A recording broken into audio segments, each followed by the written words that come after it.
नमस्कार। मैं श्रीपाद बख्शी पुनः उपस्थित हूँ आपके सामने पानी से जिंदगी से एक और मोती लेकर।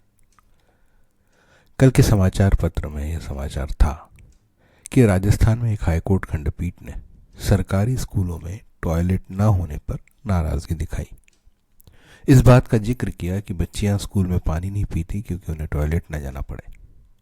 उसी समाचार के अंश में जम्मू कश्मीर हाईकोर्ट का भी बयान है कि नागरिकों की निजी स्कूलों की ओर मजबूरी निजी संस्थानों से नहीं बल्कि सरकार की नाकामी से पैदा हुई है। इसी विषय पर सोशल मीडिया पर भी कुछ जानकारियां और लोगों द्वारा किए गए विश्लेषण उपलब्ध हैं। यह सब पढ़ और सुनकर ऐसा महसूस होता है कि इस विषय पर चिंता और चिंतन करने की नितांत आवश्यकता है।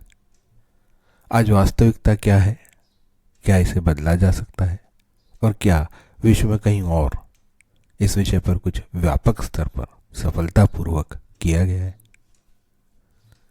हमारे संदर्भ में बहुत बड़ी बात जो हम सभी देख सकते हैं वह यह है कि देश और प्रदेश में उपलब्ध शिक्षा तंत्र के होते हुए कोई एक व्यक्ति, कोई एक संस्थान या कोई एक छोटा शहर इस संपूर्ण तंत्र से भी ज़्यादा सफल हो रहा है। यह उस व्यक्ति या संस्थान की सफलता पर ताली बजाने से ज़्यादा मौजूदा शिक्षा तंत्र के मुंह पर तमाचा है, क्योंकि जहां संपूर्ण तंत्र लगातार रसातल में जा रहा है वहीं कोई एक व्यक्ति या संस्थान 30 से 50 हजार करोड़ का कोचिंग व्यवसाय खड़ा कर लेता है, शेयर बाजार में आईपीओ लाता है, यूट्यूब पर करोड़ों फॉलोअर्स पाता है या संस्थान का 100% परिणाम लाने पर उच्चतम सम्मानों से नवाजा जाता है।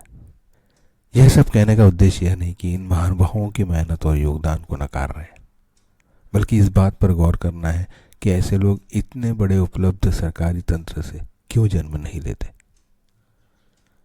इस पर चिंतन के लिए कुछ गंभीर मुद्दों और आंकड़ों को नजरअंदाज नहीं किया जा सकता।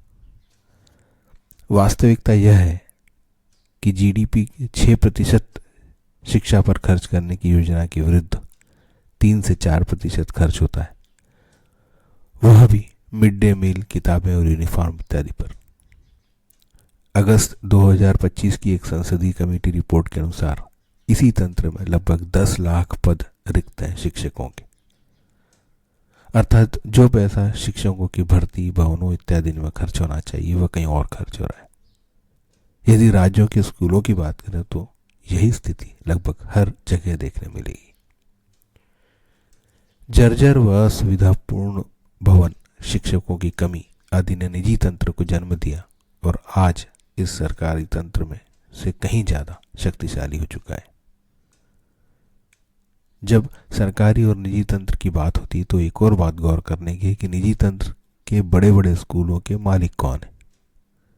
यह भी केवल एक संयोग मात्र नहीं हो सकता कि इस तंत्र से बड़े बड़े राजनीतिज्ञ और पूर्व प्रशासनिक पदों पर जुड़े लोगों का समावेश है, ना कि शिक्षाविदों का।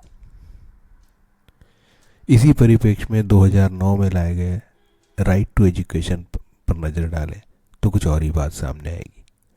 आरटीई के तहत कक्षा 8वीं तक बच्चों को फेल न करने का प्रावधान सीधे सीधे कोचिंग को बढ़ावा देने वाला साबित हुआ और 25% बच्चों को इन प्राइवेट स्कूलों में दाखिलों के माध्यम से सरकारी तंत्र का पैसा प्राइवेट तंत्र में आया, क्योंकि इस 25% दाखिले के पीछे सरकार द्वारा इन स्कूलों को ग्रांट दी जाती।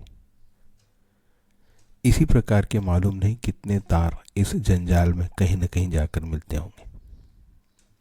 बहरहाल लगभग इसी हालत पे चीन भी पहुंच चुका था, परंतु वहां 2021 में एक आदेश निकाला गया कि उन विषयों पर कोई कोचिंग नहीं होगी जो स्कूलों में पढ़ाए जाते। शनिवार रविवार कोई कोचिंग नहीं, ताकि बच्चे तनाव मुक्त रहें। वहां अब अभिभावक और बच्चे खुश हैं और परिणाम भी सामने हैं। परंतु ये बहुत कड़े निर्णय, और जब हमारे यहाँ निजी शिक्षा का व्यापार 58,000 करोड़ का हो चुका हो तो यह और भी कठिन लगता है। परंतु शिक्षा का यदि समान अधिकार देना हो तो इसे उत्पाद बनाने से रोकना पड़ेगा, क्योंकि उत्पाद मोल मांगती है और अधिकार एक अच्छा तंत्र। जय हो, नमस्कार।